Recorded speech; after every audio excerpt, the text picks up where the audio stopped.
I'm Olivia Otieno. This is Double O Direct, a safe space for women with a woman host, music by women and only women guests. Saturdays from 10 a.m. on SpiceFM and now on KTN News. We are live on KTN News from midday. With me, Her Excellency, the British High Commissioner to Kenya, Jane Marriott. Welcome to Double O Direct. Thank you very much, Olivia. It's great to be here with you all today. Did you like the track? I did like the track. Yeah, I am a Lady Gaga fan, but I do like Adele as well.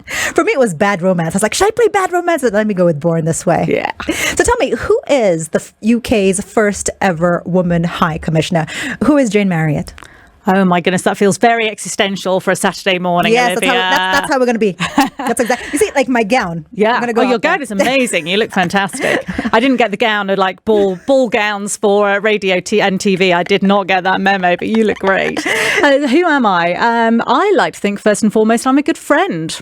I'm a good daughter, I'm a good sister and a good person who inherently wants to be on this earth to try and do some good and leave it a little better than I arrived on it. Indeed you are. I have a personal experience. I was having a little bit of a chit chat with your deputy. Yeah.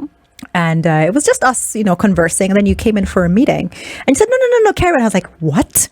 Because I know, Kenyan public servants, we should call them that, right? Yeah. Would be like, in fact, somebody would walk in ahead of them, like 10 minutes, and shoo everybody who's not supposed to be there away. And here you were as High Commissioner telling us, no, you guys just finish up your meeting. And I was thinking, it's not really a meeting. So yes, testimony, you are a good person. Tell me a little bit about your upbringing. So I grew up in Yorkshire, in the north of England, very much a sort of state school, comprehensive, educated thing. Crucially, absolutely had wonderful parents. And I don't know if I'm preempting your question around who are the influences on your life or anything, but key influences for me were my parents, who I know, we didn't have very much growing up. My sister is still resentful because I was occasionally allowed a chocolate biscuit in my packed lunch. But, they just loved us and still love us so much. They're in their 80s now. And they're amazing people. Brilliant. From school, you transitioned into which institution, university? So from school, I went to university, and then because I'd been rejected by the University of Oxford when I was 18, which with hindsight was a good thing that happened to me because I was not ready to take on all the public school sort of stuff of Oxford. I would have been far too intimidated. So then I went to do my master's at Cambridge, and from there to join the civil service. And then a couple of years later, hopped into the Foreign Office, and I have been on this journey that I never could have predicted. That's led me to Kenya, one of the most amazing countries on the planet. You're clearly brilliant. Ooh, yeah, you're clearly brilliant. Why the civil service? Truthfully? Yeah. Okay, so I actually wanted to be a war correspondent. Okay. And like quite a few people who were sort of little girls, we saw a BBC reporter called Kate Adie in Tiananmen Square in 1989. And I was like, girls can be war reporters? I didn't know. So that's what I wanted to do. I did dabble in media and newspapers for a bit. Didn't quite work out. And my mum went, fill in the form for the civil service. It's a very safe career. Yes. So I ended up in this because I filled in a form for a safe career that would give me a regular paycheck. So tell me about that career and any challenges you've had. Oh, my goodness. So I think the entire career has been challenging, which is the way I like it. My undergrad degree was on nuclear weapons. And then suddenly within 3 years of joining the workforce, I was responsible for the UK international nuclear policy. Wow. And then the Iraq war happened. And I was like, I actually don't particularly agree with the war, but okay, I want to go and help. Yes. I had no idea what I was going to do to help. I was so young. I didn't know anything. I didn't even get on an aeroplane till I was 23. Wow. Like, I was not worldly wise. I was not from a part of the UK where, you're exposed to this sort of stuff. Where you go to Spain every summer. Yeah, exactly. Didn't even do that. So we had a caravan in another bit of Yorkshire that my grandparents had and went there every summer. So we just went, okay, I'm going to go to Iraq. Knew nothing, but learnt so much. So I think my biggest challenge was just, going to Iraq aged, 27, knowing absolutely nothing. What is it that they had to do to prepare you for such an experience? Because I can imagine you're a young woman. Yep. You're new to the Foreign Office. You're going into a war zone, more or less. Physically okay, but the psychological preparedness of that. Yeah, so in those days, we didn't really think about that sort of thing. Send them. So literally, I got, congratulations, you've got the job. The plane leaves from Brize Norton, a military airport, in 10 days' time. And that was it. And actually, I happened to have run into a guy who was a Royal Marine at a party the week before. So I just called him up. I'm like, you just got back from Iraq. What do I need to know? What do I need to do? What kit do I take with me? And this poor guy who'd met me briefly at a party suddenly ended up virtual shopping with me while I was on the phone going through, all the different stores, going, yeah, no, you want this type of thing. You want that type of thing. That was my preparation. Nowadays, it's much better. Nowadays, we're much more about mental health and preparation and training. Yes. But in the good old, bad old days, there was much more free fun. Interesting that you mentioned that it was a male colleague or somebody who you knew who was a man who came back. Where were the women with regards to your career, especially starting out, that you could look up to and say, so-and-so is in the service? Was that something that was there? Not hugely. So there were a few women, yes, but they were I could probably name all of them, yes, because there was just such a small number.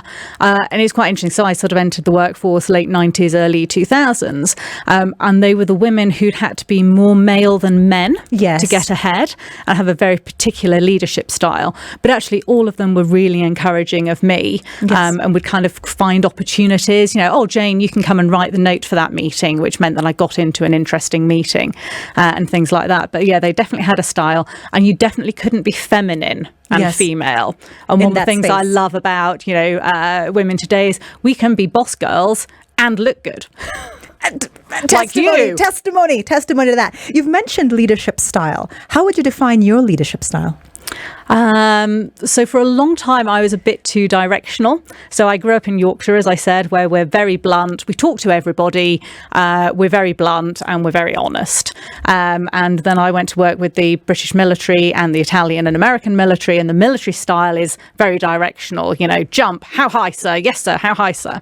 And I'd sort of taken quite a lot of that on board. So I actually failed my assessment centre for promotion to the senior civil service back in 2008, 2009, because I was so directional, and they were like, Jane, you've got to look at other management styles. So I spent a year and I said to my team, I'm going to experiment on you. And they're like, please don't, please just tell us what to do. So then I sort of started exploring more sort of consensual styles of management, more about sort of empowering and setting frameworks. And to be honest, I think I'm a much better leader for having that failure, because if I got through, I would have continued making the same mistakes and my career would have derailed a few years after that. But instead, I got some tough feedback that I didn't like at the time, but I knew was good for me, and learned the lesson. So you failed to get into Oxford. Yep. You failed to rise up to a senior. Yeah, I'm terrible. I'm terrible here. And yet here you are as the UK's first woman High Commissioner to Kenya. So there must be something that you're doing right, clearly. I failed my driving test as well the first time, if that helps. That's why I'm glad you have a driver, because I would not let you drive me. No, I was told off the bat. Yeah, she's a lovely person.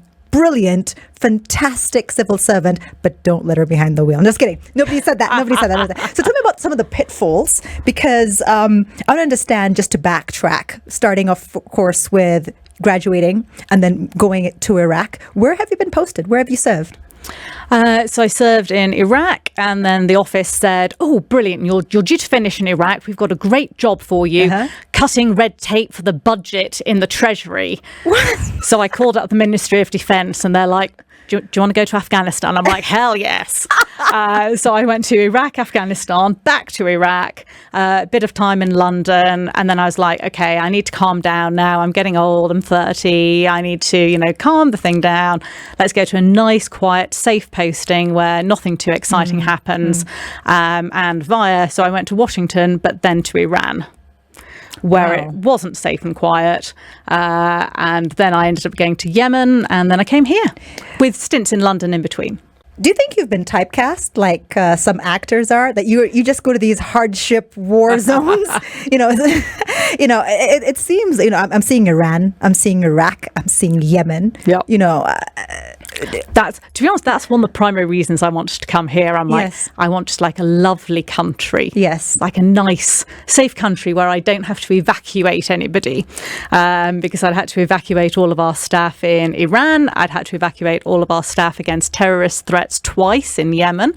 And then, of course, not long after I arrived here, COVID started, and we ended up evacuating some of our staff with young kids. And I'm like, no, don't let this happen. This is a normal country, which indeed it is. And I love Kenya.